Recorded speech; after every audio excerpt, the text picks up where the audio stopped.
मेरे चैनल पर आने वाले तमाम नाज़रीन से मेरी रिक्वेस्ट है कि काइंडली मेरे चैनल को लाजमी सब्सक्राइब कीजिए, वीडियो को लाइक एंड शेयर कीजिए। ये कहानी एक ऐसे लड़के की है जो नया नया जवानी की दहलीज पर कदम रखता है। उसे इंटीमेट होने का बहुत शौक है।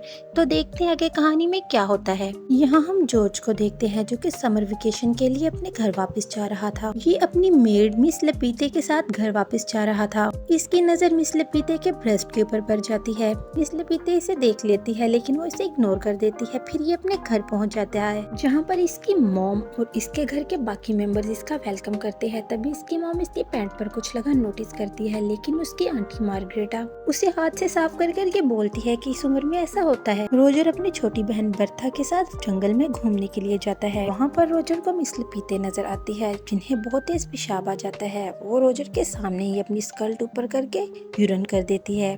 रोजर ये देखकर बहुत शॉक हो जाता है। इसके बाद वो वहाँ से भाग जाता है।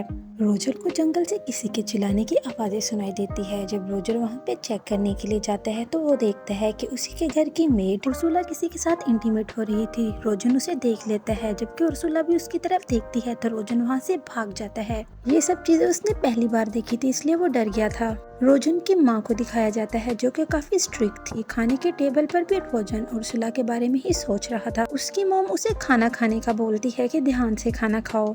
खाने के बाद रोजन अपने कमरे में आ जाता है ताकि सो सके, लेकिन तभी उसे बाहर से फिर आवाजें आना शुरू हो जाती। वो बाहर देखता है कि उनकी एक मेड कमरे के बाहर किसी के साथ गपागप कर रही है। ये देखने के बाद रोजर काफी हैरान हो जाता है कि घर में चल क्या रहा है। इसके बाद वो सोने के लिए अपने कमरे में आ जाता है। उसके बिस्तर में उसकी छोटी बहन छुपी हुई थी। वो उसे बोलती है, क्या तुम्हें पता है कि हमारी आंटी मार्गरेटा अभी भी वर्जन है। उसे मर्दों से डर लगता है, इसलिए उसने शादी भी नहीं की। घर की सारी सर्वेंट्स नहर पर नहाने के लिए चले जाती है, जिनका पीछा करते हुए रोजन और उसकी बहन भी वहाँ पर पहुँच जाते हैं, जहाँ पर सब मेड्स एक दूसरे की सेक्सुअल लाइफ के बारे में डिस्कस कर रही थी कि वो अपनी सेक्सुअल लाइफ कैसे गुजारती है। तभी वहाँ पर उन्हीं के घर के कुछ मेड सर्वेंट भी आ जाते हैं जो कि उन लड़कियों के सामने खड़े होकर ही हल्के होने लगते हैं और वो उन सबको सेक्स की ऑफर करने लगते हैं। जहाँ पर मिस लपीता भी कुछ कम नहीं थी, वो भी उनके सामने खड़ी होकर अपनी स्कर्ट ऊपर करके दिखाने लगती है। ये देखकर तो रोजर की फट जाती है। वो वहाँ से जल्दी से भाग जाता है। रोजर की बड़ी बहन एलिसा अपने फादर के साथ आती है। सब लोग उसका वेलकम करते हैं। एलिसा सब लोगों के गले मिलती है, जबकि रोजर की बारी आने पर वो सिर्फ उसके फोरहेड पर किस करके वहाँ से चली जाती है। रोजर और बर्था चुप कर देखते हैं कि मार्गरेटा फादर के पास आई है और अपनी गलतियों की कन्फेशन कर रही है। वो फादर को बताती है कि जब से रोजर यहाँ पर आया है मैं हर रात को उसके साथ ख्वाब में इंटीमेट होती हूँ। रोजर अचानक से छत के ऊपर से नीचे गिर जाता है, जिसके बाद ये दोनों उसके मदर के पास ले जाते हैं। फादर उसकी मदर को बोलते हैं कि इसके मार मार के पिछवाड़े को लाल कर दो। यहाँ पर उसकी सिस्टर और उसका फियांसी भी आ जाते हैं और ये काम मार्गरेटा ही करेगी।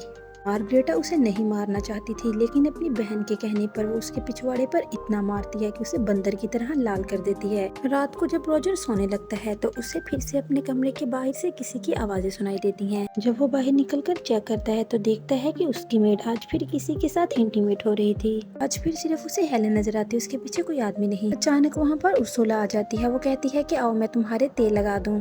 वो उसे बताता है कि हर रात हेलेन किसी के साथ यहाँ पर इंटीमेट होती है। मैं उसे देखता हूँ वो कौन है। वो कहती है ये सीक्रेट है। रोजर मिस्टर फ्रैंक के कमरे में जाता है, जहाँ पर बड़ी दूरबीन से वो एक कमरे में एक कपल को इंटीमेट होते देख लेता है। रोजर को वहाँ पर एक बुक मिलती है जिसके ऊपर असली सेक्स स्टोरी लिखी हुई थी। रोजर बुक रीडिंग करते हुए वहाँ से जा रहा था, तभी उसे एक रूम में से कुछ आवाजें सुनाई देती हैं। वो देखने के लिए जैसे ही नीचे झुकता है, पीछे से उसकी सिस्टर का फियांसी आ जाता है। वो इसे ऐसा करते देख लेता है। रोजर डर के मारे उसे बोलता है कि जो तुम बोलोगे वही मैं करूंगा, ये बात तुम किसी को मत बताना। जिस पर वो भी एग्री हो जाता है। अगले दिन वो उससे अपनी कार साफ करवाता है।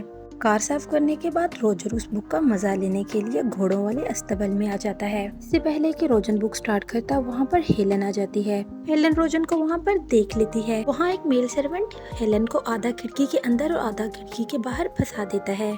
खुद वो बाहर जाकर हेलन के साथ इंटीमेट होने लगता है। रोजन अपनी सेक्सुअल बुक अपनी सिस्टर की बुक के साथ तब्दील कर देता है। रोजन ये बात चेक करना चाहता था कि मेरी सिस्टर इस बुक को पढ़ती है या नहीं, लेकिन उसे ये बुक पढ़कर बहुत मजा आता है। वो उसे अपने पास रख लेती है। रोजन की सिस्टर उस बुक को बाहर लेके जाकर जंगल में अकेली बैठकर पढ़ती है और मजे लेती है।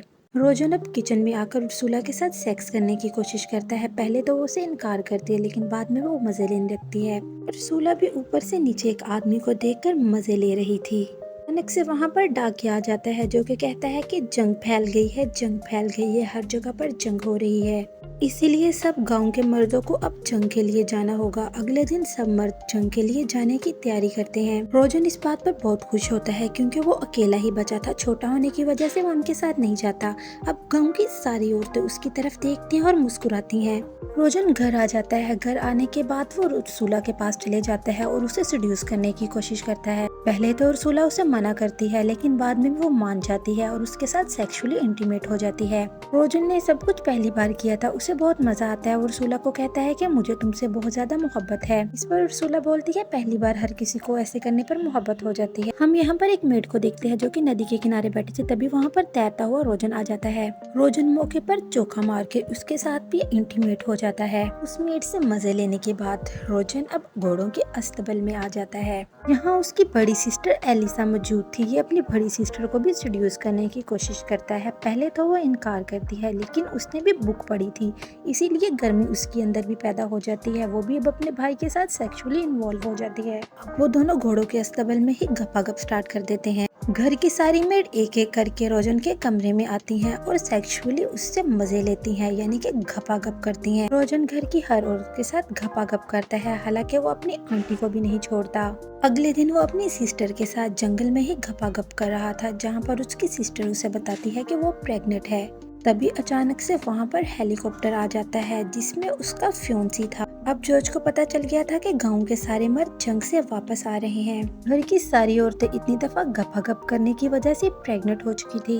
वो अपनी सिस्टर को बोलता है कि जैसे मर्जी करके अपने फ्योंसी को सेड्यूस करना और उसके साथ इंटीमेट हो जाना। और अपनी आंटी मार्गरेटा को भी यही बोलता है कि तुम अंकल फ्रैंक आपको बहुत ज्यादा पसंद करते हैं, आप उनको प्रपोज करें, वो आपसे शादी कर लेंगे। इसके बाद हमें चर्च दिखाया जाता है जहाँ पर उसकी सिस्टर की और उसकी आंटी मार्गरेटा दोनों की शादी हो रही थी। रोजन की सारी काली करतूतों के बारे में किसी को भी पता नहीं चलता। रोजर के स्कूल की छुट्टियां भी खत्म हो चुकी थी। दूसरी साइड पर हेलन भी उसे बताती है कि वो भी प्रेग्नेंट है, लेकिन वो उसे बोलती है कि तुम टेंशन ना लो, मैं यहाँ किसी के साथ भी शादी कर लूंगी। इसके बाद यहीं पर ये कहानी खत्म होती है। Thanks for watching my video.